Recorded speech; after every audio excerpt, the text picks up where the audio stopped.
لكن اقول لك حاجه، جا لما دخل اتكلم على هذه النقطه، يا اخي بيبي دخل على المكون اللي بيقول انا عربي، فهمت علي؟ قال لي انت ما عربي. هل انت من داخل هذا المكون؟ لا. فاهم؟ اذا انا اصلا نفيت بيبي، ما حيكون جزء مني. فاهم علي؟ اذا انت اقول لك حاجه في منطق، المنطق ده تفهم المشهد حقيقي وترد على المشهد، ما تجي تعمل مداخله وبدون ما تفهم شكليه المداخله. بيبي جاي انا يحدد فهمتك. المصير حقي. طيب اوكي، اعمل ميوت. طيب يا ابو جوان، زول ده عمل مهدر اديك الكلام اللي انا قلته وامشي قدام. لا خلينا بيبي لا ينجز. بس اقل من دقيقه. ابو جوان، الزول ده قال لك زول ده جا دخل جوا المكون حقي، والزول ده مكون حقه ما عربي بيور. انا لا عندي خلينا. فوق النص، انا اسمع عندي في اسمع النص، انا دخلت في النص حقي يا زول. اسمع انا الطلعه ما دي كويس. دخلت في كل انا قلت لك انت ما عربي، انت ما عربي ده يلا ما معناه نفيتك من الوجود. طلعنا انا ما انا عربي عشان المرء. عمر على لازم، انا قلت لك انت مزيج افريقي عربي، يعني عندك نص سودان اللي انت قاعد فوقه ده بلد خوالك، انت ارضك ده، انت طيب مؤثر كويس. كم عملت دي ان ايه بيظهر فيك جينات افريقيه، يا وعندك في ريمو. العرب بالنسبه للهجرات، وكل البلدان بتاعت العالم دي اتبنت بالهجرات. انا ما رفضتك انك انت عربي، لكن قلت لك انت ما عربي بيور، انت ما عربي زي محمد بن سلمان ده اللي انا قاعد اختلف معاك فيه. انت قدرت تقول لي الا انا عربي، لا انت ما عربي، انت نص افريقيا يا زول. انت عربي طيب، انت مشيت دقوق بوهيا نخرت ده جبته من وين؟ راسك ده زي الجله ده جبته من وين يا عمر؟ ما سؤال منطقي، انا زول انت افريقي عربي يا زول، نكونوا منطقيين. تفضل يا ابو جوهر. طيب انا بس الحته كنت داير افهمها منه فهمتها. هو طبعا انت ما دايرك تنتزع العروبه بتاعته وحقيقته كعربي في الدوله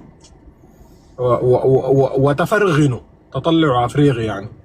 مع انه انا حقول كلام، شوف الكلام ده هسه حيتقطع وبكره يعني ممكن يعمل ترند حتى يقول لكم شوفوا ابو جوان مشى اللايف بتاع بيبي ودار يعمل فتنه. انا اشهد الله واشهدكم انه انا داير اقول كلام ما غرضي منه اي فتنه، غرضي منه اسلط الضوء على حقائق عشان عمر ده تاني ما يجي يقول كلامه ده. كويس. اول حاجه، انت بتفتكر انه الان قاعد دار ينتزع عروبتك وداخل عليك وبيتقول عليك، انت مطلع ميتين ابو اهله من سنه دو. يعني كده يا عمر، تخيل انت في اي قريه من غور السودان، يعني اضرب لك مثل بشنو بالمدرسه. تخيل انه اهلنا الافارقه اللي هم نصنا البلاكات قاعدين في المدرسه في الصف في الصفوف الاولى، وانتوا العرب قاعدين في الصفوف الاخيره كده. تخيل المشهد ده عشان ما تتكلم سي. وهنا كلام سيوري ما ينفع، احنا دايرين كلام يكون مرتبط بواقع.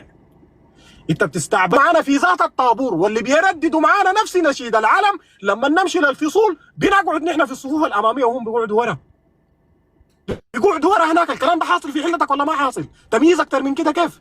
عدم احتراف اكتر من كده كيف؟ دخلت في كينونته الافريقيه اكتر من كده كيف؟ وانت هسه زعلان عشان هو بيقول كلام في لايف، كلامه ده ما ترجم على ارض الواقع. انا قبل بديت المداخله دي قلت لك تخيل انت كعربي في مدرسه قاعد في الصف الورا، وهو الافريقي ده المعتز بافريقيته قاعد في الصف القدام. تخيل المساله دي كده بينك وبين نفسك في مدرسه في حلتكم ولا في روضه في حلتكم. تخيل انت كعربي جدك العباس ولا جدك ما عارف منو، انت قاعد في كامبو وهو قاعد في الحله جوا في بيت عقد ولا في عماره فيها طابقين كهربته شغاله وميته شغاله. تخيل انت العربي قاعد لك في كامبو. فشوفوا يا اخواننا، انا والله في المنصه دي جني وجن الكلام اللي بيختلف عن الواقع. ما تجي تخموا الناس بالكلام ساي.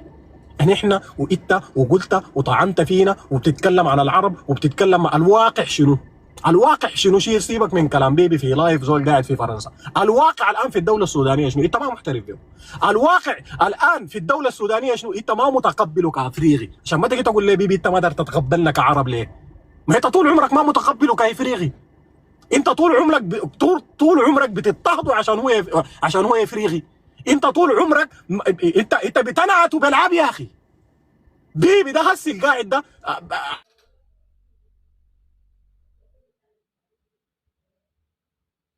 ما عرفتي اقول لكم للامانه. انا ولا التاريخ، انا ما دار افتن، لكن دي حقائق. يا اي اخي زول الحقائق يقارن لو فيها بتفتن ما تفتن، ما هو الكلام ده علينا كلنا اتكلمنا فيه، ودي قضايا حقيقيه معاشه في السودان. يعني على ما دار يتقبلها ده هو الزول المستفيد بس. واسل لا كلامك ده قصه وما تبرر لزول يا زول، نازل عين يا يتكلموا بيبي، في الله في الدنيا عين ده يا زول. بيبي عين. قصه تفتن دي ده وتر حساس قاعدين يلعبوا عليه. انا اهالي ديل انا ما بعرفهم كويس. شفت قصه فلان ده ما تسمعوا يا كلامه، داري اخي انا يفتن طلعوني فتان فلان والتشادي يا ابو جوان. انا من 15 ابريل ده بشاكل في السودان ده، انا ثلاثه انا تشادي وفتان. فالشعب السوداني ده لا بيعجب العجب ولا سيان فريد. طوس في الكل يا زول، قول كلامك انا شوف وطوس يا زول. شوف يا عمر انا ثبتت لك نقطه، بس ثبتت لك نقطه لانه انت جيت بديت كلامك وقلت لي بيبي ما داري يحترف بعروبتك وما داري يحترف بكينونتك العربيه وداري يقصيك. انا بس دارك تقتنع بانه بيبي ده الان اذا هو بيقصيك ده رد فعل لاقصائك انت له طيله الفتره التاريخيه اللون اسود من تاريخ الدوله السودانيه. انت بتقصي فيه ليك عشرات السنين وليك مئات السنين وما محترف به ولا محترف به كافريقي، وواحده من ازماتك ذاته انه افريقي. هي دي واحده من ازماتك، ودي تشكلت في شكل الكلام اللي قلته في اللايف ده هسي، لانك للان ما قادر تقول انا افريقي. انت كلمه افريقي ده اصلا ما متقبلها رغم انه حبوبتك افريقيه وده باحترافك. لكن لما نجي نقول لك انت هويتك شنو او عرقك شنو بتقول انا عربي. انت عندك مشكله مع المساله دي اصلا. انت كمستعرب او كثقافه او كمركز بتاع ثقافه عربيه، انا هنا لسه ما بتكلم عن الاسلاميه، لانه الافريقيين الما عرب ديل ذاتهم مسلمين زيك بيشتركوا معاك في الاسلام. ما بنتكلم عن مركز اسلامي، بنتكلم عن مركز عروبي فقط. المركز العروبي ده انت لحد اللحظه اللي انت قاعد فيها في اللايف ده بتاكد فيه، وقدر ما يسالوك تقول انا عربي، قدر ما يسالوك تقول انتم مالكم مع العرب، قدروا ما يسالوك تقول انتوا ليه دايرين تنتزعوا مننا كينونتنا العربيه والكلام الفارغ بتاعك. ما هي انت قاعد تنتزع في كينونات الناس من 200. هو الناس ديل يا يوم هسه عليك دينكم. اهلنا الافارقه ديل، ما هم اهلنا، ما هو ده ما كلام. انا دمي ده فيه افريقي ودمي ده فيه عربي، يبقى الافريقي ده اهلي. اهلنا الافارقه ديل عليك دينكم يا يوم لقيتوهم ماسكين القضيه داخل الدوله السودانيه دي على انه يا اخي نحن افارقه. ما الكلام ده ظهر هسي بعد ما خلاص طفح الكل. الكلام ذاته بتاع نحن افارقه وانتوا ما عرب وانتوا عرب ونحن افارقه والسودان ده حق الافريقيين ما حق العرب. الكلام ده ظهر هسي، من زمان ما كان فيه، لانه طفح الكيل. والشعوب دي مهما طال جهلها مصيرها توعى. المجتمعات دي مهما طال جهلها مصيرها توعى. فيبقى نحن لو دايرين نمشي في التراك الصحيح يبقى نراجع نفسنا يا عمر، عشان اوريك انه الناس ما تاخذ الكلام ده على انه في النهايه ان احنا بنسلط الضوء على قضيه الغرض منها مثلا نفتن ولا نشعب ولا غيره. يا اخي نحترف بس. نحن لو طلعنا احترفنا والله العظيم المشاكل دي كلها بتتحل. والله اهلنا الافارقه ديل حبوباتنا ديل الجايات منهم امهاتنا ولا جايين منهم ابهاتنا، والله العظيم كل الخصال والمميزات اللي اختص بها الله الشعب السوداني كويس، واللي بيمدحوا بها الشعب السوداني كلها والله كسبناه منهم هم. والله كسبناه من اهلنا الافارقه دي، كان الطيبه، كان المروه، كان الرجاله، كان الكرم، كان حتى التدين. اكثر الناس المتدينين داخل جغرافيا الدوله السودانيه هم الافارقه دي، سبقونا حتى في الدين. فيبقى انت تحترف بحاجه واحده. الليله انا ممكن اتفق معك اقول لك هاي بيبي ده بيهاجمك مثلا كعربي، او بيبي ده يا اخي بيقول لك يا اخي انتوا ما عرب، بيهاجمك، انا اتفق معك في الحاجه دي. لكن سبب هجومه ده شنو؟ انت ليه ما سالت نفسك وانت بتهاجم فيه من الله وعاك على حاجه اسمها الدوله السودانيه؟ من الله وعاك في الدنيا دي، ليه ما سالت نفسك وقلت يا اخي نحن بيبي ده كافريقي بيور مثلا ما عنده اي علاقه بالعرق العربي او الانتماء العربي، نحن ليه بنخصيه من الدوله وليه بنخصي حقه من الدوله وليه ما محترفين به في الدوله وليه بنضطهده في الدوله وليه ما بنديه حقه في الدوله وليه بنعامله مواطن درجه ثالثه في الدوله؟ الكلام ده ما حاصل على ارض الواقع، ده ما كلامي انا عشان ما تجي تقول لي انت بتقول في كلام سيء. ده كلام حاصل الان على ارض الواقع. لليله ناس قاعده في كنابي وفي بيوت بتاعت حصير، انت قعدت في بيت بتاع حصير. لليله ناس قاعده بدون كهرباء، انت قعدت في بيت بدون كهرباء. ناس لليله التلفزيون ده الا يقطعوا كيلومترات عشان يخشوا حلتك انت العربي يتفرجوا فيه التلفزيون. انت الكلام ده مريت بيه ولا الكلام ده حصل معك؟ ناس لليله بيركبوا الحمير عشان يمشوا المدارس وفي المدرسه تخطوا في الصف الورا. انت الكلام ده مريت بيه ولا حصل لك؟ فيبقى لو جينا نتكلم عن اضطهاد، لو جينا نتكلم بعدم احتراف، لو جينا نتكلم عن انتزاع بتاع كينونه بتاعت هويه معينه او عرقي بتاع شعب معين موجود على مستوى الدوله السودانيه، اكثر ناس تضرروا في الدوله السودانيه هم الافارقه، وهم اهلنا الافارقه ولحمنا ودمنا الافارقه. ما انتم تضررتوا ولا في زول اخصاكم ولا في زول طلعكم. ولو شايفين هسه خطابات بيبي ولايفات بيبي دي اضطهاد بالنسبه لكم، تعالوا بس نقعدكم اسبوع واحد في بيت بتاع حصير لا فيه كهرباء لا فيه مويه عشان تعرفوا الاضطهاد الجد. تعالوا نقعدكم يوم واحد في بيت من مبني من قش، تتضرب فيه مطره وتتضرب فيه سموم وتتضرب فيه برد، نقعدك فيه اسبوع واحد عشان تعرفوا الاضطهاد على الله حق. لكن ما تجي تشيل لي يا اخي من خطاب بتاع زول في ميديا. انا ذاتي قدامك ده بيبي ده انا مختلف معه في خطابه ده، لكن ما تمسك لي العصايه من النص يا زول. انا بيبي ده الان مختلف، والله العظيم اقول لك للامانه، ويهودا بقول له في لايف وقدامه انا مختلف معه في كل خطاباته، لكن لكل فعل رد فعل. انا ما ممكن اتجاوز الفعل واجي امسك في رد الفعل اقول له يا بيبي انت ليه تنبذ وليه بتسيء. انا واحد من المكونات اللي قاعد يسيء بيبي، وانا بنتمي لواحده من المكونات اللي قاعد يسيء بيبي، لكن بتعامل معه كرد فعل، ما بتعامل معه كفعل، لانه انا بستهدف الازمه الحقيقيه وبستهدف جذور الازمه. وانا ما طالب منك غير انك توعى، وانا ما طالب منك غير انك تراجع نفسك، وانا ما طالب منك غير انك تحترف، وانا ما طالب منك غير انك تواجه الحقيقه زي ما هي. والكلام اللي انا بقول فيه ده الحقيقه، ده ما تحليل فلسفه ولا تنظير. انا ما ماسك لي جريده بقرا لك منها. انا يعني حاليا قدامي الواقع بتاع الدوله السودانيه، قاعد اقرا فيه وبتكلم معك من جوا الواقع بتاع الدوله السودانيه. لو جيت قلت لي الكلام ده ما حاصل تبقى منافق وكذاب. لو جيت قلت لي الكلام اللي قلته ده كله يا ابو جوان اللي بيجسد المعنى الحقيقي للاضطهاد وعدم الاحتراف بالاخر، لو جيت قلت لي الكلام ده ما حاصل تبقى كذاب وتبقى منافق. لو حاصل يبقى تجي تاخد يدك في يدي وتقول لي يا ابو جوان فعلا نحن محتاجين نحترف للمجتمعات والمكونات والشعوب الافريقيه بانه تم اخصائهم داخل الدوله السودانيه وتم رفضهم وتم معاملتهم على انهم مواطن درجه ثالثه، ودي ازمه اجتماعيه قبل ما انها تبقى ازمه سياسيه، عشان بعدين ما يجي الناس يقطعوا الكلام ده يقول لك شوف ابو جوان بيهاجم في الدوله. لا، دي ازمه اجتماعيه قبل ما تبقى ازمه سياسيه، ودي هي اساس واس الازمه السياسيه. الازمه الاجتماعيه دي ذاتها لما انفجرت بقت اساس واس للازمه السياسيه اللي نحن بنعاني منها. فرسالتي الاخيره عشان الكلام ده يكون واضح وعشان نتكلم في صدد حلول ما يكون مجرد هجوم وتقول على الناس، يا اخواننا الكلام ده انا قاعد اقوله مرارا وتكرارا وما اول مره اقوله. محتاجين نحترف، محتاجين نواجه الحقيقه كما هي، محتاجين نشيل اهلنا الافارقه ديل اللي هم لو بقوا خيلاننا ولا بقوا اعمامنا، محتاجين ان احنا نشيلهم في راسنا. انا لي الحق اقول يا حبيبنا، وهذه المداخله منتظرها من بدري وما عملت ولا مداخله. ما من حق ارد. عمر دقيقه واحد بس. السلام عليكم.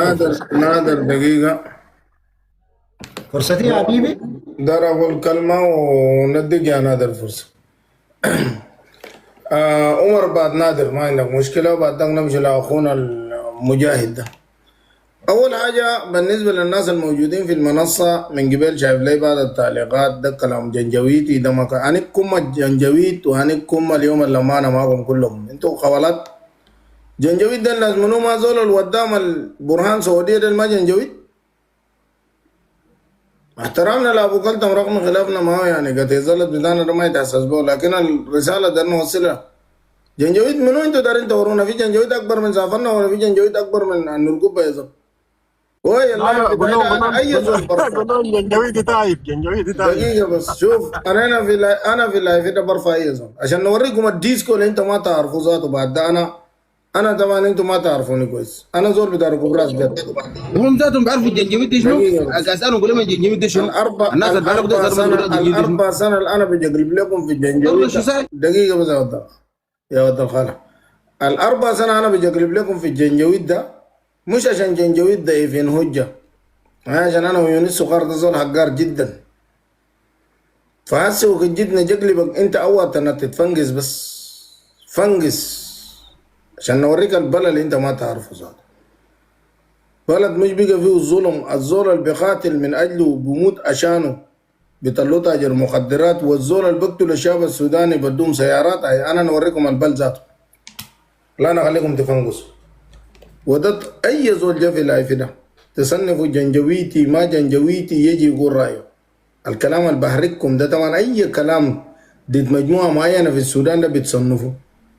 أنا هنا تشوف بعيدا من الخيوط، أنا لا تابع لزول ولا في زول بدينا أوردر ولا في وقت حرام عندنا حاجة نقول الدارين نقوله في الزمن الدارين نقول.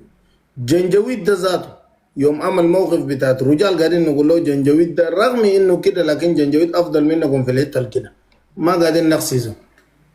خلافنا مع الجنجويد فقط قاعد يقتل أهلنا، ده خلافنا الوحيد معه عشان ناخد لك من الآخر.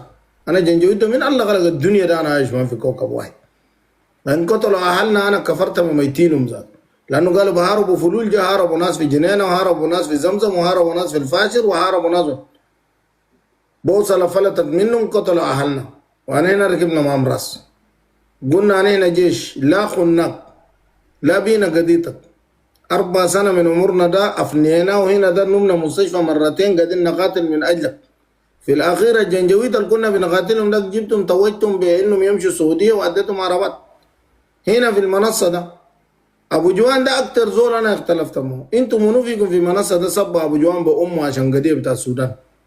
أنا سبيته بأمه أخواته أهله كله. هسه حاليا ده هو جنجويتي هو تأسيسي هو لا للحرب هو قحاتي. أنا زول جياشي بعرف خطي سايقه لكن الحقيقة ما بنط. في ظلم في البلد ده. لو قلنا إنه الأزمة جنجويد وخشينا الناس وابو جنجويد وما أعرف ليه وانينا والله وبلا آخر جنجويدي بكرة نحرر الجنجويد ده برضه مشترك. ده قبل الجنجويد ما نحررهم وقبل ما نحرر ما تبقى من السودان الليلة مشتركة طلعوا تجار مخدرات وما دايرينهم وقالوا ده ميليشيات الزغاوة زي داك ميليشيات الرزاقات. بكرة بيجيبوا كوكو بيقولوا ميليشيات النوبة. في أقلية قاعد يصنع لنا في صراعات. أنا نركبك أنت ذاتك كأقلية بعد ده أنا نركب الأقلية القذرة اللي بتنيك في الدولة ده. والجنجويد ده أنا صراعنا ما هو قايم. أخواننا قاعدين في ميادين ماسكين 23 جنجويد من نفتكو. هنا أنا معاك في المواقع ده نفتكك أنت عشان نوريك الحقيقة التاريخية في البلد ده لازم تمشي صح. تاني ما في ظلم وكوكو ده تاني انت لا دين وما يأمر بندقية يدوك ما يدوك أبكر. تفضل يا نادر. طيب السلام عليكم. أنا حيدر يا حبيبي. أول شيء السلام عليكم ورحمة الله وبركاته. عمر العباسي وأخونا بيبي والمجاهد وأبو جوان وأبو كلثم وكل الشباب اللي بيسمعونا هنا. أنا مداخلة زول ده اسمه عمر السوداني ما لك قلت له عمر العباسي لأنه أنا عندي له رد على الكلمة دي وهو طبعا بيعرفني. طيب أول شيء يا عمر العباسي أنا داير أسألك أسئلة ويمكن نحن لمدى السنوات اللي فاتت أنا بسألك نفس الأسئلة. منو المؤرخ اللي كتب وأقنعك أنت قال لك أنت ده جدك العباس؟ ما تجاوبني نهائي اكتبه عندك بعدين في مداخلتك شيله. منو المؤرخ اللي كتب لك إنه جدك ده ينتسب كده لحد ما يسأل شنو؟ نصب الرسول صلى الله عليه وسلم. بس ببساطة يعني لأنه أنا وأنت ما في أي فرق بيناتنا. قد أكون أنا ذاته عندي أصول متقربة للرسول أكتر منك لو إلا المسألة بتاعت الأوروبا باللون واحد. رقم 2 أنتوا ليه دايرين إنه السودان ده تربطوه بمسألة بتاعت كلمة الأفريقانية دي معناه زول أسود يعني أنتوا قاعدين في كوكب القمر ولا وين؟ لأنه أنا ما بعرف إنه أي إنسان بيجوا على موقعه إنه مسألة الأفريقانية دي بس مربوطة بلون. يعني الأفريقانية دي الجزء اللي بيلمني أنا وبيلمك أنت العربي وبيلم الخير العربي اللي هو نحن موجودين في القارة اللي اسمها أفريقية دي. طيب أبو جوان قبل شوية ذكر نقطة وأنا ما بتفق معه. قال يا أخي إنه السودان ده ما كان موجود فيه مسألة الأوروبا ومسألة إنه أنت لونك موجود يا أبو جوان، لكن منو كان بيقدر يطلعها للميديا؟ منو بيقدر يقولها في التلفزيون؟ منو بيقدر يقولها في الإذاعة؟ منو من الأخوات من أخواتنا من أحدنا من قرايبنا من نفس لوننا ده موجود في تلفزيون السودان عشان يجي يقدم لنا نشرة بتاعت أخبار؟ ما في. منو من الناس اللي كان بلغته المكسرة بلغته العربية لغتي أنا ده اللي بيقول أنا وإنت وغيره يجي يتكلم في منصة عامة ولا يتكلم في تلفزيون عام ولا يكتب في جريدة ولا يدي رأيه ذاته في الدولة؟ منو؟ نحن دولتنا السودانية دي تبنى لأنه الإنسان الحوية بتاعت الإنسان الجاية من الزنجية عشان ما تقولوا أفريقية، نحن ننتمي للزنوج وليس الأفريقانية عشان ما تربط الموضوع. منو كان المقبول في السودان؟ منو؟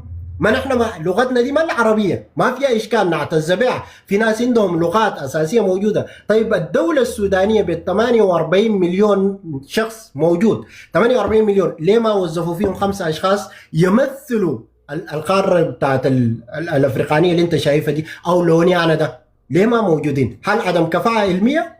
ليه ما موجودين في المؤسسات؟ ليه في كل مؤسسات الدوله نحن نلقى استماره انه فيه انت من ياتو بلد من ياتو مدينه ومن ياتو قبيله وامدتك ونازرك والى اخره يعني. تقول لي انه الكلام ده ما كان موجود في السودان؟ موجود، لكن منو القادر يتكلم ولا منو القادر يطلع الحاجه دي للعامه يعني؟ نحن ما شفنا المنصات وما قدرنا نتكلم الا بعد ما ربنا سحلها بحاجه اسمها انترنت وميديا، لانه ده اعلام حر بيقدر يوصل الكلام. الان حتى في الاعلام الحر اللي نحن نتكلم فيه ده لغتي ولغتك ما مقبوله يعني. هسه الدوله دي انا لو رسلت رساله بلغتي المكسره عني وانت ما مقبول، لكن اتنينا في الشرق مقبول. ليه يعني؟ اتنينا دي لغه عربيه؟ ما لغه عربيه، لكن ليه قبلوها؟ مع اتنينا واني وانت ما واحد يعني. وين المشكله؟ ليه قبلتوا بتاع اتنينا وما قبلتوا بتاع اني وانت يعني؟ بس داير اجابه يعني. يعني هل اتنينا دي لغه عربيه؟ هل احنا في الشمال اللي هم النوبيين الجماعه الدايرين الانفصال السياسي هل هم ذلك يعني عرب الان؟ طيب انا لما اقول احمر واحمر بالحاء وبالحاء يعني ده فيه اختلاف يا اخواننا. هوي عمر اللغه ما بتبني بلد، اللغه دي عباره عن وسيله بتاع تقاطب وتواصل. انا داير اوصل فقط. الطيور نفسها الطيور ده عندهم لغه بيعملوا كيك كيك كيك كيك بيتكلموا. فلذلك ما تجي تحكم دولة على أساس إنه لون ولا لغة ولا لهجة ولا مكانة. الدولة داير تحكمها احكمها بالحق بالمساواة. نحن نحلم بإنه الدولة دي تكون فيها مساواة وعدالة مجتمعية لكل بني آدم، أسود وأحمر وغيره، تحكمهم بقانون واحد. الآن في الدولة السودانية دي هل القانون بيمشي على الأحمر والأبيض؟ هل بيمشي على العربي والغير عربي؟ يا اخواننا الكلام ده نحطها في النقاط في الحروف. نحن نختلف سياسيا، نختلف في فكرنا في راينا. دي حاجه حيدر نديك نقطه شيله معك. حيدر انا زول متابع الماري كده من 15 ابريل. انا بعرف ناس عندي فيديوهات بتاع ما في تليفوني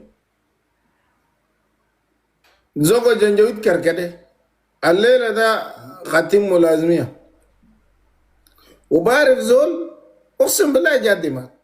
وبعرف زول عنده درداقة شغال في السوق شال اسمنتي بتاع جنجويد اشتروا 3 كيس اسمنتي داري كبو في برميل بتاع الدوشكا ده. مرات كما العمود بتاع الدوشكا يتكسر بخطوا برميل. البرميل ده بعملوا فيه عمود ده بصبوه باسمنتي عشان يخطوا فيه الدوشكا، باقي اطرافه ده بعملوا ذخيره بتاع الدوشكا. الشريط بيلفوه فيه عشان تركبوا كده والشريط قاعد جوا. زول شال بس 3 كيس اسمنتي في الدرداقه ودله جنجويد هسه قاعد له سنه ونص في السجن قال متعاون. والزول زقا اسير ده قاعد سلافي في السوق. هسه كلامك ده. طيب انا اديكم حاجه معلش بيبي، اديكم حاجه على ارض الواقع وموجود في السودان الان. خلوكم من انه اي كلام بتاعت لغه نديكم كلام بس واقع. الان الحرامي بيصفوا بينا نحن، الانسان السيء السمعه بيصفوا بينا نحن، الانسان اللي بيقدموه حتى في الوظائف السياديه بتاعت الدوله اللي بيعملوا فيه مساله بتاعت ميديكال باك جراوند او بيعملوا فيه باك جراوند تشيك يعني فحص امني. نحن ليه يعني مثلا ليه؟ تفتكروا ليه الحاجه دي عقليه بتاعت الدوله اللي اتبنت فيها. الان انا اسالكم سؤال وكلكم تقدروا تجاوبوا. الدوله اللي وقفت مع جمهوريه السودان سواء كانت طبعا الدول بتاع الجوار دي كلهم للاسف انا عارفهم ان هم شاركوا في حرب السودان ده سيء، لكن الدول الافريقيه دي قدمت لنا ما لم يقدمه الدول العربيه. ولا يوم ما سمعنا في اي اعلام رسمي قالوا نشكر الدوله الافريقيه الفلانيه، ولا يوم. الجارة تشاد دي مستقبل العام ممكن يكون 10 مليون سوداني موجودين في تشاد، ولا يوم ما سمعنا في جمهورية السودان ده قالوا نحن نشكر أهلنا الموجودين في الجزء التشادي. لكن في مصر بنسمع الترحيل، وبنسمع إنه يرجعوهم، وبنسمع إنه السفارة السودانية اشتغلت معاهم، وبنسمع إنه عملوا لهم كل الصبا وزمتها. ليه في ليبيا ما طلعوا وتكلموا وقالوا يا أخي الناس الموجودين في ليبيا ديل هم جزء أصيل من السودانيين، فلذلك الدولة الليبية احترم خصوصية المواطن السوداني ورجعوا لنا مؤزز ومكرم لجمهورية السودان نحن نقدر له. ليه ما عملوا الحاجة دي؟ يوغندا دي واحدة من الدول اتبنت الليلة يمكن 15 مليون مواطن سوداني موجودين، ولا يوم ولا يوم ما سمينا زياره سايد بالغلط ما سمينا قالوا شكرا يا يوغندا لانك استضفتنا، لانه دولتنا دي دايره تتبني على اساس بتاعت الاوروبا. يا اخواننا خلونا من الكلام ده ونمشي ونختصر الكلام ونشوف الحلول شنو. نحن يا اخواننا الدوله ما عندنا مشكله لا مع عربي ولا غير عربي ولا المستعرب ولا غيره، نحن دايرين انه انا المع عربي ده احفظ لي حقوق المواطن بتاعتي فقط.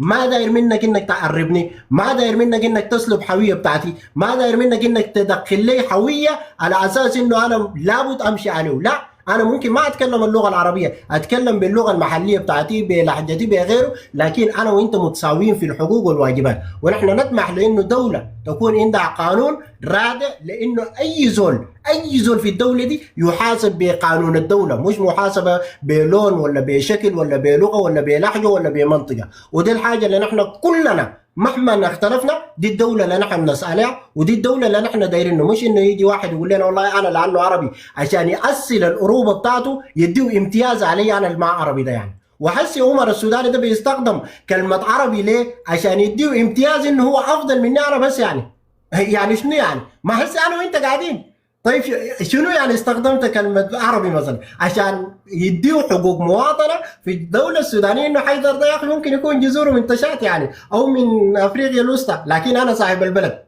وفي انه يا اخي السودانة ده حقتي انا يا عمر، انا لو جبت لك التاريخ ده نلقى السودانة ده حقي انا، فانت ما تقصيني يا اخي، خلينا انا وانت نعيش في بلد واحد يا سلام. تهيأ لك والله يا زول يا جميل، يا كلامك جميل ومؤسس. اسمع سجل وخلوا الزول ده ما يتكلم نهائيا، ادوا فرصه ونجيك يا عمر، لانه ما يتكلم عديل كده الزول ده، وما ممكن انتوا كلهم يتكلمتوا وهو يقعد ينتظر، خليه ياخد فرصته بعد ذاك نجيكم انت وابو كلتم. طبعا انتوا عرب، مجرد ما زول يتكلم في عرب ده تغلوا ما تغلوا ابردوا. اتفضل. علينا كله في النهايه خلافنا هنا ما خلافه، نقاش حوار بين اخوان سودانيين، كل القبائل العربية والأفريقية على راسنا من فوق عشان الناس تعرف. تفضل يا حبيبنا. عز الله الشباب وتحياتنا لكم جميعا. الأخ بيبي، العم عمر السوداني، أبو كلتم، جزاكم الله خير. باقي الشباب والناس اللي تحت، أبو كلتم ده والله حييناك تحية الإسلام، وواجب علينا تحية الإسلام. تربينا على التأسيس ده وتعلمنا الحاجة دي. أولا يا أخواننا، والله أنا أتبع للقوات المسلحة، تمام؟ ونحن كشعب وكقوات مسلحة والله في أرض الميدان، في أرض القتال والله مشتركة، براعون، زراع، أي قوة تعمل القوات المسلحة اقسم بالله بنتفرج في الناس العنصريين وبنضحك. يعني مهما عملوا ومهما لفوا ومهما دوروا ما حيعملوا انفصال بيننا وبين أخواننا وأهلنا في جميع دارفور. نحن واحد، الناس الحاجة دي يفهموها، نحن واحد، ما في خلاف بيننا. كون في خلاف بين الغرب والشرق والجنوب والشمال ما في، نحن بنحمل كلمة لا إله إلا الله محمد رسول الله، لا غيره. كلمتنا واحدة بس، لا إله إلا الله محمد رسول الله. يا أخواننا ويا أخواننا والله بندمر نفسنا بنفسنا، بندمر نفسنا وبندمر بلدنا وبندمر وطننا. الحرب الآن دي حرب سياسية مع الدعم السريع والقوات المسلحة. إيش تدخل العنصرية وتدخل القبائل في الموضوع ده؟ الناس الدارين يعملوا الفتن، الناس الدارين يفصلوا بين القوات المسلحة وبين القوات المشتركة ما حيقدروا. ليه؟ لأنه نحن قاعدين في الواقع وشايفين بعيننا وسامعين بعضنا. أطمنكم لو عندكم شغلة ولا عندكم موضوع ثاني أمشي أقضوه، ولو عندكم تحرشات ولا عندكم حاجة ثانية تمشي تقضوها أمشي أقضوها. هنا في السودان، في أرض السودان دي واحدة بس، جيش واحد، شعب واحد، كلنا ننتمي إلى القوات المسلحة وننتمي إلى بطن الأرض السودانية وأولاد وأبناء 9 شهور. الحل الوحيد والحل الأسلم من الموضوع ده إنه نتفق، إنه نكون يد واحدة، نبني وطن خالي من العنصرية، خالية من الجهوية، خالية من الكره، خالية خالية من كل شيء. السودان خيراته واسعة، السودان أراضيه ما لا نهاية، السودان بتشيلنا كلنا في حتة واحدة. ما في فرق بيناتنا. والله وطالله من رفع السماء بلا أعمدة وعرش الأرض وثبتها في الجبال، سريري وسرير أخوي في المشتركة واحد، ما عندنا خلاف. نحن بنعاين في الميديا وبنعاين ونضحك نقول الناس دي يعملوا فتن بيناتنا. والله رفع، اقسم بالله رفع اخوه من القوات المسلحه مشتركه خطاه في كتفه وماشي بيه قال والله ما اخلي رجل وما اخلي ابن وطن وراي. ده الحب هنا، دي الرحمه، دي المحنه، ودي الحاجه اللي ربنا سبحانه وتعالى امر بها. اخوك لازم نوعى، لو ما وعينا بتدمر بلدنا بنفسنا. خلوا الحرب دي ما بتنتهي. الحرب الاساسيه هي هذه الحرب الاساسيه العنصريه والجهويه، والناس اللي بتفرق بين بعض يحاولوا يفرقوا بيناتنا. الله اكبر عليهم، متفقين وماشيين على خط واحد انه ننصر القوات المسلحه ويعيش الشعب السوداني بكرامه وعز. ما بنقبل بني ادم وشه شبر يجي يعمل حساسيه ولا تفريز بيناتنا. الان قاعدين جنبي قريب الكم و20، انا دخلت جوا الغرفه هم قاعدين برا، اقسم بالله وعز جل جمر الغرفه جوا مشتركه الراون كيكلاب قوات الاسناد الخاص، اي قوه موجوده عندنا الحمد لله. اطمنكم الناس اللي عندهم حقد والدارين يدمروا السودان والله ما بتقدروا. ما دام في رجال شرفاء وموجودين في الميديا وبيساعدوا القوات المسلحه وبيقوموا مع القوات المسلحه، اقسم بالله العظيم والله حاشاه وكاشاه. انا بايد اخونا بيبي، والله يا بيبي، والله نحن في ارض الميدان، في ارض الميدان امين وسالمين وكلنا واحد. الفتنه كان بتيجي في ارض الميدان، لا لا لا لا لا, لا. نقعدوا صحنا واحد اخوان، اولاد رجال، اولاد عز، اولاد وطن. رسالتي الاخيره والله ما عندي شغل انا بالميديا. طيب والله يا اخوان يا سعادتك معلش يا اخي، تحيه ليك وربنا ينصرك وربنا يقويكم. هنا طبعا ولا بنسمح حتى للجنجويد، خليك من الناس المختلفين معك سياسيين. الجنجويد ذاته ما بنسمح له انه يشكك او يعترض على انه الاخوان في الميدان موجودين مع بعض وراكزين. لكن اسالك سؤال، انت في الميدان هناك معك ادروبسا ما شاء الله، ومعك كوكو، ما شاء الله، معنا من نهر النيل، معنا من الجزيره، معك ابو بكر، ومعك من الجزيره، ومعك من نهر النيل، كلهم صح؟ كلهم موجودين. طيب في القصر الجمهوري معك ابو بكر وكوكو وادروب؟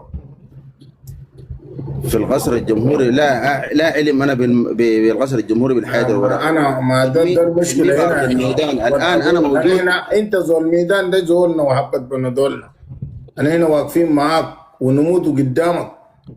انا هنا في الميدان ده، انت من نهر النيل، من جزيره، من دارفور، من كردستان. انا من ارض الوطن والله. انت ده ولدنا ودمنا ولحمنا. انا داير نفس التمثيل اللي في الميدان ده دايره في القصر الجمهوري.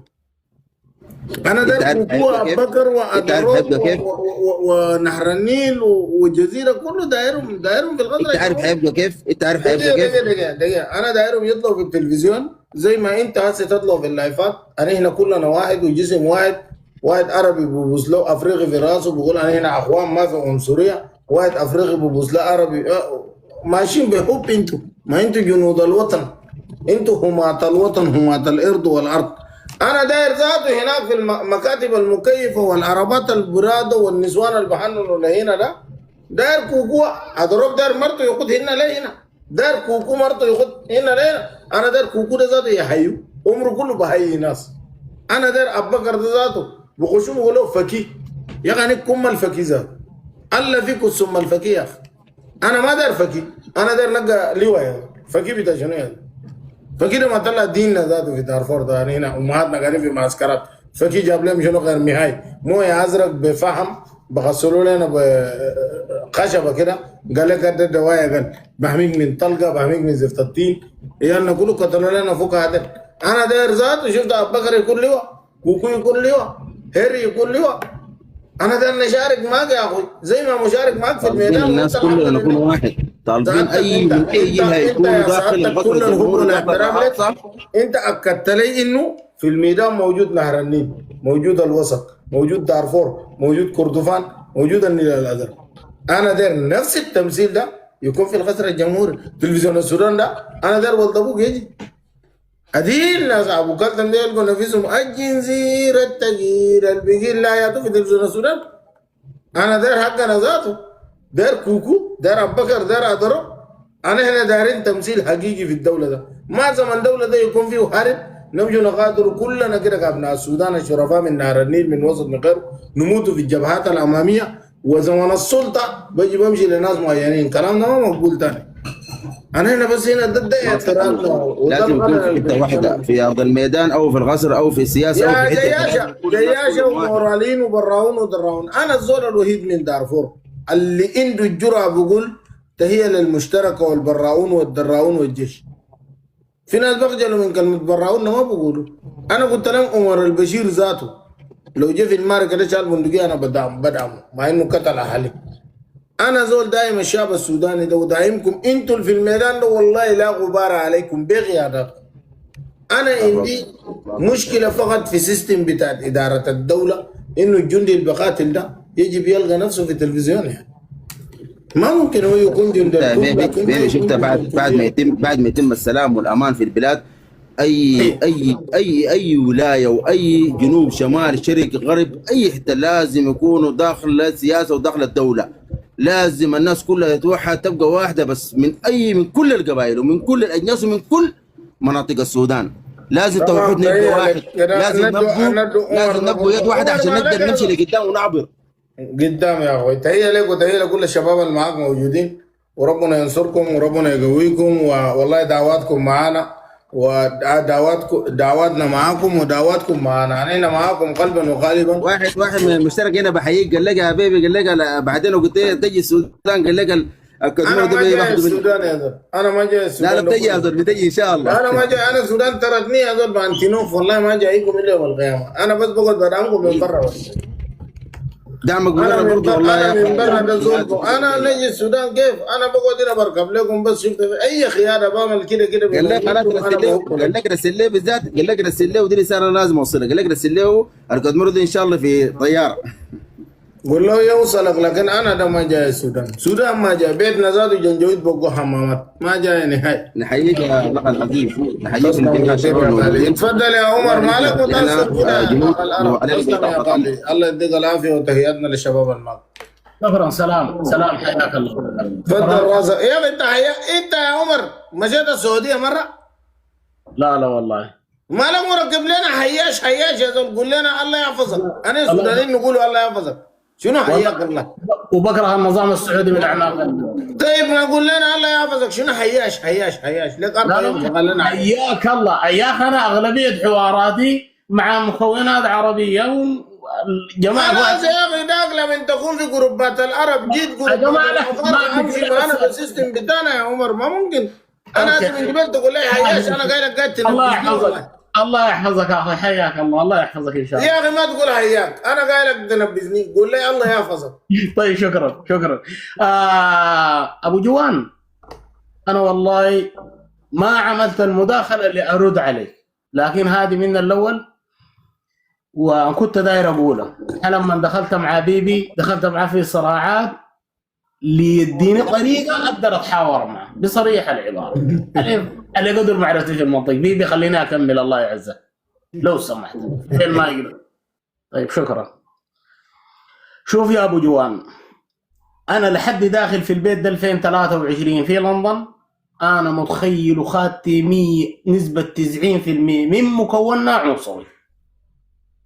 طيب يا عمر، من وين جبت هذه القراءه؟ لانه متابع على فيسبوك على تيك توك وضع الثوره الظلم اللي موجود في دارفور، وضحت لي نتيجه انه المكون اللي انا اتبع له المكون عنصري. بحاجه اكثر من كده؟ اذا انا بجي بحضر لي في محاضرات فهمت علي في العلم. يا مكون يا عمر. عمر يعني الجعليه عنصريين يعني؟ خلينا اكمل يا جماعه الله لا يعين. ما انا دارين النكته ده، النكته يوسخ يا عشان استاذ بكره ما في زول ينط لنا في راسنا. نزلنا انت جعلي بيبي هذه المداخله ما بتكبر مغالطه، هذه المداخله خليني اكمل. معليش تكفون يا شيخ، تكفون يا شيخ تكفون. لكن هل تقصد الجاليه؟ طيب خلينا اكمل. اما دارين النكته دي بس دارين نسجلها يوم كده عمر قالها بس ونخلوه. بيبي بتعرف حاجه اسمها المنطق ودراسه علم المنطق عشان كده تكفون نعرفون المنطق يا اخوي. ايش نوع القربان؟ خلينا طيب اكمل الله يعزك. ايمن وصل لنا الرساله كامله طيب. ما طيب تجيب كلام ونمخ. خلينا اكمل لانه هاي المداخله محفوظه بالنسبه لي. باهي تفضل يعني ما شيء انت بتجي بتغلطني وحاجي عيد ثاني الكلام من الاول. معليش تكفونا العرب، تكفونا اخواننا العرب، تكفونا يا ابو جوان وشوف انا قلت لك بعيده من الاول يا بنزل لانه المداخله كلها مترابطه سوا. تعيده والله تعيده يا اخي العرب. خذ راحتك يا ابو جوان. انا لما دخلت في هارو دي قاعد هنا في لندن متخيل نسبه عاليه من اهلي عنصريين. اهلي ده شنو؟ كل المكون العربي عندي مكون عربي ومكون افريقي في داخل الدوله متخيل انه الناس العنصريين. والله قلت لواحد من اخواننا الافارقه ده اللي جاري ترمي كده داني في حاجه وهذه السرديه من وين شايل يا عمر الكلام؟ ان احنا بنجي نسمع كلامكم بشر لدينا عقل يحلل، نجي نسمع الكلام بتاعكم ده وبنحلله. وصلنا الى وين؟ وصلنا الى انه نحن داخلين في صراع داخل الشعب المصارع مع بعضه. جيت قلت لي عمر يا اخي نحن ناس عنصريين. اي في عنصريه بين الطرفين لكن بين المكون الافريقي وبين المكون العربي.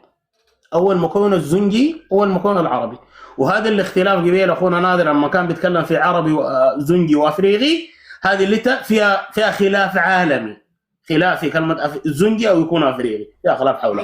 لكن يا عمر خلينا خط الله يعني السوريو يا اخي ما تزني من الخرطه يا اخي. شنو ما ممكن يا اخي؟ ما تديني اسم حقي، اسمي حيدر، اسم علي بن ابي طالب ايها العرب. يا خليني خلص يا رجل. ما ممكن يا اخي. طيب جينا على هذه المشكله. جيت قلت لي يا عمر يا اخي في ازمه في السودان، كسرت التلفون بسببكم ذا. جيت قلت لي يا عمر في ازمه في السودان. ازمه في السودان دي موجوده بس نحن ما قادرين نعرفها يا ابو جوان. في واحد قال لي يا عمر انت لما تموت بتقوم بعاتي. انا جيت قلت له يا اخي انت بتاكل الناس، يبقى هو عنصري وانا عنصري. طيب بقينا ماشيين على الازمه ده في داخل المجتمع السوداني. جاء واحد فنان قال يا جماعه لوحه العرب كلها فطن الى العرب تنتهي الكرم وكذا. مين ده العقبراوي؟ جاء واحد قال لي انا سوداني انا افريقي بس. هذه اغاني نحن بنجي نسمع فيها ونرقص ونحدحد وبتاع وابو جوان فرحان بيها بس ما جايب لها خبر، ما استنبطها. فاهم علي القصه دي؟ جينا للنقطه اللي بعدها. صفتوني جدا. الى النقطه اللي بعدها. الازمه اللي موجوده في السودان السبب فيها منو؟ السبب فيها نخبه سلمها المستعمر الانجليزي الحكم. النخبه دي موجوده من المكون الافريقي ومن المكون الزنجي. يا اخي قول لك من الاخر عشان تكون عارف هذه النقطه. جبريل ابراهيم فهمت اداه وعبد الفتاح البرهان اداه. في مدير الشركه وفي رئيس الشركه. رئيس الشركه من الحاج ادم يوسف جعلي ضنغلاوي، اقصد جعلي او شايقي او شهري، ما من المكون الزنجي ده. ناس حسب عبد الرحمن من المكون الزنجي ده. هذول الناس آل برمو ومش عارف بتاع من الناس اللي ورا دي. طيب يا زول ده العربي انت بتتكلم ساكت. خلينا نخلص. خلي زي ابو قلدم. خلي هو جا قال فضل برما وقال الكلام ده. اي خلي زي ابو قلدم. انت بعد مباشر ندوك فرصه. جيت قلت لي انا بكره شغال 5 صباحا دار نقفل يا جماعه. صار نجم حدنا النهائي لللايف. جيت قلت له يا عمر يا اخي انت هو ساكن في كامبو وانت انا استاذ نبيب اجيب مره ثانيه. هو جيت قلت له يا عمر الرجل ده ساكن في كامبو. هو قلت له الرجل ده ساكن في كامبو وانت ساكن في شنو؟ وانت ساكن في بيت وعماره. يسالك ربك دي مويه بيشرب منها بشر؟ يا رجل انا جيت بالبحر ده بالي بنطلوني، داخل بريطانيا ده بالي بنطلوني، وجيت بالبحر الابيض المتوسط بالي بنطلوني، وجيت دخلت مع جماعه ناس بيبي دي، ومن جابني عن طريق ليبيا. خلينا اكمل لك بس الله يعزك. لما دخلني عن طريق ليبيا فهمت علي؟ دخلوني المهربين اللي كانوا من اولاد الزغاوه اللي موجودين في ليبيا، وبالتحديد وفيهم ولد خالة مناوي. فاهم انت القصه دي ولا لا؟ فانت الليله دار اقول لك حاجه، انا مظلوم وانت مظلوم، ما تجي تعرف لي المشكله، امشي للواقع. عمر ده هو ليه جا بريطانيا؟ جابته ازمه ماليه؟ جابته ازمه امنيه؟ اللي جاب بيبي جاب عمر. طيب عمر يا اخي لماذا مناطقكم ما فيها حرب؟ عمر للاسف انا ما قاطعتك، لكن بس دار اقول لك نقطه واصل فيها، اجابتك ما جابتني والله. طيب لما جينا وصلنا الازمه اللي نحن موجودين فيها الان، فهمت علي؟ وجينا وتكلمنا في ثوره وكذا وبتاع، وقاعدين في وضع الحرب اللي كانت موجوده، جينا قلنا يا عنصر يا مغرور كل البلد دارفور. جيت قلت له عمر يا اخي مناطق دي انت ما فيها حرب. قبال ما جيت انا طلعت في الثوره، قلت له انت طلعت من اجل الخبزه، ما طلعت من اجلنا نحن. طيب انا بكره نعمل لك مظاهره، رايك شنو؟ خلينا كل السودان ده نخلي لك جبال النوبه ودارفور والنيل الازرق والشرق. تقبل في كلمه قلت احنا تقبل في كلمه قلت احنا ما بنتعلم. النقطه دي انا اقولها لك ونخليك تخلص. انا بكره ده وسيدنا عمل لك ترند هنا في المنصه ده، ولو داروا في الواقع نعمل لك، نقول لك يا عنصر يا نشال كل البلد شمال اديل. بكره ده نعمل لك ترند. الشيء ده ما كلام عاطفي. اكمل على ارض الواقع هل اتطبقت كل البلد دارفور؟ اكمل دقيقه بس، على ارض الواقع هل اتطبقت كل البلد دارفور؟ اكمل اي ما دقيقه دار اوريك انه ما اتطبقت. يا عنصر ومغرور كل البلد دارفور، بنات دارفور شالوا قداها من دارفور. والله انا ما عندي مشكله هذه. اخلص الكلام، اخلص، انت جيت في الوجع، اخلص. بنات دارفور شالوا قداها من دارفور، ركبوا لواري جو، عملوا سايت كبير بطبخوا عسيده بمندوله بسموه ميارم الفاشر وميارم دارفور، بطبخوا في القياده ده قريب 3 شهور. يوم أعدوا المسرحيه بتاع مجازر بتاع دارفور وجو ركبوا في المنصه، جاز النون ودى الشماليه لونه اصفر تسر الناظرين، اقصوا اهل دارفور ناس هاجر بارود طردوهم من منصه بتاع القياده ورفعوا زنون عشان يلقي خطاب. في الاخر جا قال اعتذروا لهم بكلمه، قال لهم والله نعتذر لاخواننا من دارفور. يعني قوه وقريه والتغيير ده كله شماليين بيتكلموا 3 شهور ولا 4 شهور في القياده العامه. كل القوى السياسيه دي بتجي تتكلم في القياده العامه، لمن جات في اهل دارفور، لمن اعدوا مسرحيه وجو ناس حجر بارود يلغوا في المنصه. نفس اليوم ده جابوا ظنون من ماليزيا ونزلوه في المنصه وطردوا ناس دارفور من المنصه. انت تجي تقول لي كل البلد دارفور يا زول؟ دارفور نيكم منو ذات يا عمر؟ ده تجاره بتاعت كلام.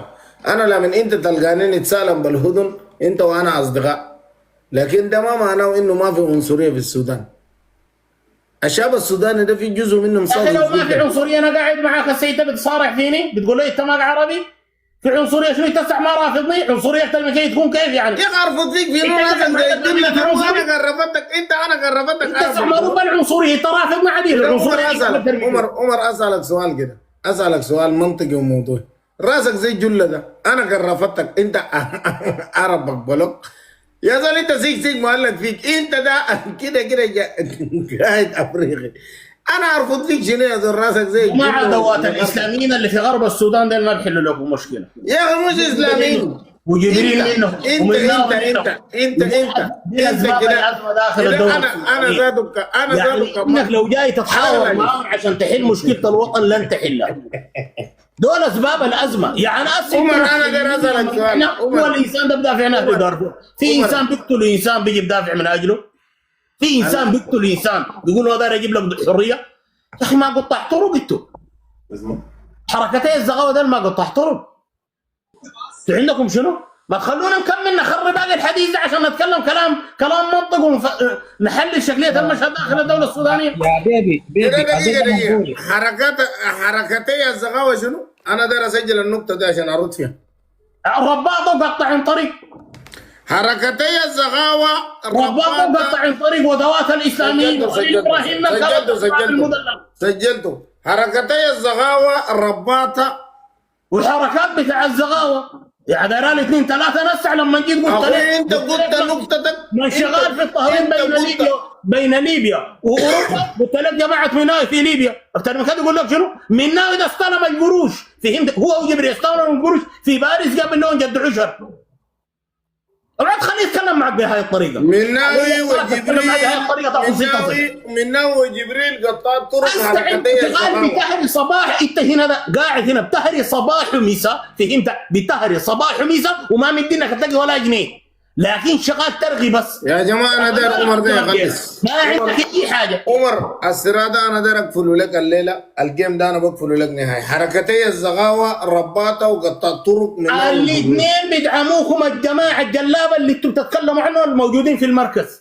ابشر انتوا اللي بيدعموكم انتوا سبب الازمه في غرب السودان. انتوا من قتلتوا 350,000 مواطن في غرب السودان. ده سجلناه خش في القدام. قال لي يا اخي المكون العربي اللي اتسع جبريل ابراهيم ده ما له مؤمن لك بدوله علمانيه ما صنيعه الترابي. هو قال لك الدوله الالمانيه افريقيه منو؟ لا ما قلنا لك افريقيه قلنا لك. وطيب انت مالك انت يا استاذ انا مع الدوله الالمانيه اذا كان بن جبريل انا اقول لك تطلع اصبر بس. انت قلت جبريل انت هسي جبريل مؤمن لك بالالمانيه يعني انت باني افكارك بانه الالمانيه ده افريقيه مثلا؟ لا لا لا لا لا لا لا لا لا يعني تقوم الالمانيه واني تقوم الدوله بتاع الكيزان. انت ماك وهابي انت وشيخك اللي انت داخل مع صراعات اليوم دي انتوا الاثنين ماكو وهابيه. الوهابيه فوق توحيد يا زول. انتوا الان دايرين تفصلوا وتص في اي زول ما قابل التوحيد. انتوا الان دايرين تفصلوا الدوله يتسع نجاحكم شنو؟ علينا التوحيد علينا الوهابيه ذاته يا اخوي التوحيد. اوعى تتكلم بهاي الطريقه. عندك اعتراض في التوحيد انت؟ يا اخي كم ما تنزلوا يا اخي. انا والله زول ده اقول لكم الليله بل والله انا خليه يتلي لباسه اقسم بالله. لا في ببطنك زي قبر الشافعي ده لا في المنصات اعمل فيها شفت سياسي. انا كم ركبتك بقفل ملفك. انا ما بركز مع زول.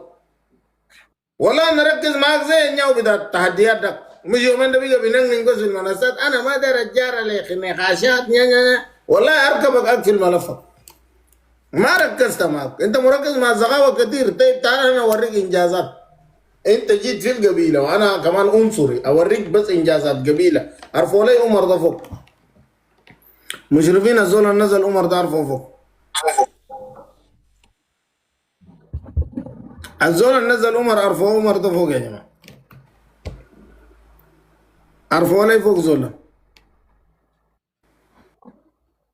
هاي بس خلص كلامك كامل يا زول معلش نعتذر لك على انه نزلوك المشرفين. واصل والله الليله احملك يا عمر وديني وايماني مني هنا كمان نزلت بجنة مني انا اقعد حرام. انا مسجل بس اروح بعدين بعد ذاك ناس كله يخلصوا ننزلهم ونخليك انت نختم به. اسمع داير اقول لك حاجه. انتوا الناس الوحيدين اللي عندكم مشكله مع المكون العربي. انتوا ده الناس خلينا نخرج. شوف انا بعمل لك ميوت لكن انت شوف راجل تسمع الكلام. راجل تسمع الكلام. عمر انا شغله بتاعت نسوان ده ما بحبه. انا دايرك لما تقول انتوا تعرف عشان انا اسجل. انتوا قصدك زغاوه ولا قصدك حركات ولا قصدك شنو؟ عرف مباشر بس من حقك. وانا بسجل هنا. طيب انتهينا منها بس وصل لنا انتوا ده الناس منو؟ خلينا عشان اعمل ميوت انا. انتوا ده الناس منو؟ حركتي الزغاوه وجبريل ومناوي. حركتي الزغاوه يعني حركات قبيله ما قبيله الزغاوه. ما قبيله الزغاوه. ركز في انا كلام فوق وتركب فوق يا اخوي، ما تاكل السمك وتاب العيون، واحد من الاثنين، يا حركتي الزغاوه لا حركات مسلحه. لا امسك في واحد يا زلمه، تمسني انا اديتك انه في من خيارات. ابناء أمسك في واحد. الزغاوه أمسك ضد في هذول واحد. حركات الحركات. الزغاوه ولا حركات عمر يا استاذ انت داير انا نكمل؟ لا سوقوي اديتني ولا ما اديتني؟ سوقوي اديتني ولا ما نعتذر منك، اديتني؟ والزول اللي جابوك ده نعتذر منك، وحيدر نعتذر اديتني منك. ولا ما اديتني؟ قالوا لي زول ده اديني تحدد لي وقت. شوف، انا ده تديني بديك تحدد لي ساعه، وقت. انا بديك ساعه، انا أيوة. سالتك انت أيوة. قلت انتوا، انا قلت لك انا هنا نزمنه، انت قلت حركتي الزغاوه، هسه أيوة. يا تقول حركات الزغاوه كحركه بتاعت قبيله، يا تصنف الحركات ده كحركات انتهازيه. عرف، ما تقول لي ما عندي علاقه بالزغاوه، انت مجرد ما جبت حرف الزاده هبشتك. انا هنا طيب. عندنا ركوب مباشر، انا هنا طيب. بس حرف الزاء قبل ما تتم الغين ذات، حرف الزاء ده تلقانا واقفين قدامك، ناس طيب. اصلا قاعد نفتش في مشاكل ذاته من الدنيا ده، الله خلقنا كده، شفت بتاع اللبط واصل يا اخ العرب. خلصت؟ عرف لي بس انتوا ده منه، وواصل انا بعمل لك مهيد. جبريل ما عنده مشروع دوله، مناوي ما عنده هم مشروع. حركات زغاوه ولا حركات انتهازيه؟ يعني عرف الحته دي. يعني جايين من وين؟ يعني برهان شايقي وكان ادريس دنقلاوي، يعني انا عادي ممكن نتهم قبائلكم بما يفعله برهان وغيره. لا لا لا لا لا لا بتاع جنود تابع السمك وتابع العيون. ما انت يعني من ناوي عشان زغاوي جاي تشيل مشاكل ما تساعد لك. طيب انا اسالك انت قلت لي انا ما اجيب انت قلت لي ما اجيب حرف الزاء. سؤال منطقي يا عمر، من ناوي لو مشى حمل المرأة نجي نتحاسب عليها كزغاوة ولا بتحاسب اسرته؟ من ناوي اذا عندكم انتوا هو بيمثل قبيلتكم، فهمت علي؟ يبقى انه الحركه دي حركه زغاوة. ما في حركة ما اقدر اجامل لك، ما اقدر اجامل لك، انتوا تبنيتوا هذه الحركات. عمر لو صبرت انا بتناقش معك باقي لنا 24 دقيقة، انا بتناقش معك في ال 24 دقيقة ده نقسموه بيننا 12 لكن بس ده اوصل لك حاجة. ايوه شوف يا عمر، انت كونه تجي لما انا اجي ابش الشوايقة وابش برهان ده في طيزه تنط فوق تقول يا اخي خنزير اعمل ليه مهد. لما نجي نابش كامل ادريس ده في الطيزه ونابش البناقله تنط فوق، وانت جاي تجيب لنا مشاكل جبرين انا ما جاي كله في الزغاوه، كيف تزق الطياره يا زلمه؟ من اول جبرين ده ما زغاوه، ده حركات ثوريه انتهازيين ديكتاتوريين، ده مشكلتهم تتحاسب معهم انت كشاب سوداني. لكن لما تيجي تخط لي في قبيلتي انا بركبك للبيت، انا بمسك برهان ده كشايقي يا زلمه عديل، بمسك ال 66 سفير ده بفرجخ لك، شفتها الشوايقه والجعليه، انت خول انت يعني حقك ده بريء من القبيله، حقي انا تجيبه لي جوا القبيله ما بيجي كلام. والناوي البرهان وحميتي ادوا منا ودوا جبريل يا اخي خليه حميتي بعيد. برهان وكل الناس الظلموا السودانيين دول، هل دين من شوايقه وتناقله وجعليه؟ ناسك دين مرتزقه ما عندهم يا اخي انا اسالك سؤال جاوبني. مجرمين قتل هذول، مجرمين قتل من جبريل. خليل ابراهيم مجرم، خليل نفسه مجرم قاتل. ما مشكله كلامك، انا هنا بنسمع للادب بالمناسبه ونرد له. انت قال يعني كان قلت جبريل ومنه وخليل عنصريين معناه هنزلك وازعل يعني؟ لا هنرد لك نخط لك. ما تزني قالع كان بيقلع. طيب ما دام الميود، شوف يا ولدنا، انا كملت كلامي ما اصلا ما تتكلم كده الا ما انا ما اقدر اتكلم. ده اوضح لك نقطه يا اخي عمر، ده اوضح لك نقطه. انا لي انا يا تنزل. ما ده شنو يعني؟ انت قلت ده رجل، انت قلت ده رجلي بس انا ما عندي حاجه بتجريني تعمل لي نقطه. خلاص يا عمر اصبر، انا اقول نقطه واخليك خليتني كملت. قول ما مشكله. هسه انا بقول كم من مداخلتي كامله مشرفينك ما يعملوا ميوت ولا انت تعمل ميوت. درك في التعقيد اي حاجه وواصل. انت دار تجرني في خطاب عنصري. انت قلت شنو؟ انت قلت دار تجرني في خطاب عنصري. لا والله لا دي الخباثه اللي موجوده عندكم لانكم ناس قتله. اي تمام. انت قلت جبرين ومناوي حركات الزغاوه اللي هو مكون قبلي. جايين من وين الناس دي؟ ابرد. جاي من وين؟ برهان جاي من وين؟ برهان قاتل مجرم هو اللي صنع لي جبريل مناوي ده، عمر البشير جاي من وين؟ صنع لي حميتي وانت حميتي واحد. يا اخي دقيقة عمر البشير جاي من وين؟ انت قاتل وحميتي قاتل. عمر البشير جاي من وين؟ وحميتي له اداك الفلوس. ما قادر تقول كلمة في عمر البشير. ما قادر تقول كلمة في عمر البشير. عمر البشير قاتل ومطالب في محكمة الجنايات الدولية، قتل 350,000 مواطن من اخواننا في دارفور. ابناء الشمال في جهاز الامن والمخابرات شنو؟ ابناء الشمال اقول لك حاجه، وخليل ابراهيم كان في الامن الشعبي. خليل ابراهيم كان في الامن الشعبي، رايك شنو؟ خليل بهي الطريقه. امسكوا لموا مع الجماعه ما عندي مشكله. اوعى تتكلم معي بهي الطريقه. يا اخي ما عندي مشكله في خليل. نحلل المشكله، لكن لا تعمل المشكله. يا اخي دقيقه، خليل وجبرين ومناوي الثلاثه، قول دارفور وكردفان والنيل الازرق والشرق كله فيهم 10 فاسدين، اركبهم. في 90% من السلطه والثروه في الدوله حرام جايين من شمال. الحاجه ادم يوسف عميل للناتو، عميل للناتو. ما قلت لك 10، انا جمعتهم لك 10. وين 10؟ انت الربش ده كله طالع من عندكم. اخر ما حاجه مطلع لنا حاجه قدر ابو القنفذ قدر ده. انت عندك 90% يا جنى. مطلع لنا حاجه قدر ده اسمه بغال. قلت يا جماعه بغال انضم. انتوا عندكم زول انتوا؟ لا اديني واحد، اديني مشروعكم للدوله السودانيه عشان عمر ما ممكن يا لا ما تعمل لي موت. اديني مشروعكم للدوله السودانيه. انا داير اقول له مشروعكم شنو؟ عمر انا عارف نفسي ما تقدر تعمل ميوت يا اخي الله يعينكم يا نزلوا. ويشهد الله يا عمر، ويشهد الله مشروعكم وتحدي قدام الرجال دي. لو عمر انت الراجل، انت الراجل والرجال عامل ميت خلينا خلص. والله ما عندك من الله يبدا حامل ويشهد الله. ليه الطلاق الا تقسموا الدوله. اسعى الان انتوا دايرين تفككوا الدوله السودانيه، انتوا الحركتين دي ومعكم الاسلاميين الموجودين في المركز. اوعى تلعب معي. انا ما تقدر تستحمل. بعد قلبك دقيف علي الطلاق اقول لك بعد قلبك دقيف. هسه انت كده خلصت؟ انا بس داير اعرف انت القروش دي لما جاب عليه يكون خلصتها ولا نتكلم ولا نعمل في باريس. الفلوس دي لما جاب احمدتي في باريس وسلمها في مكتب مناوي، انتوا عملتوا السلام من اجل الفلوس ولا عملتوا السلام من اجل في قضيه سودانيه؟ انا داير اعرف. رد لي هي تفضل.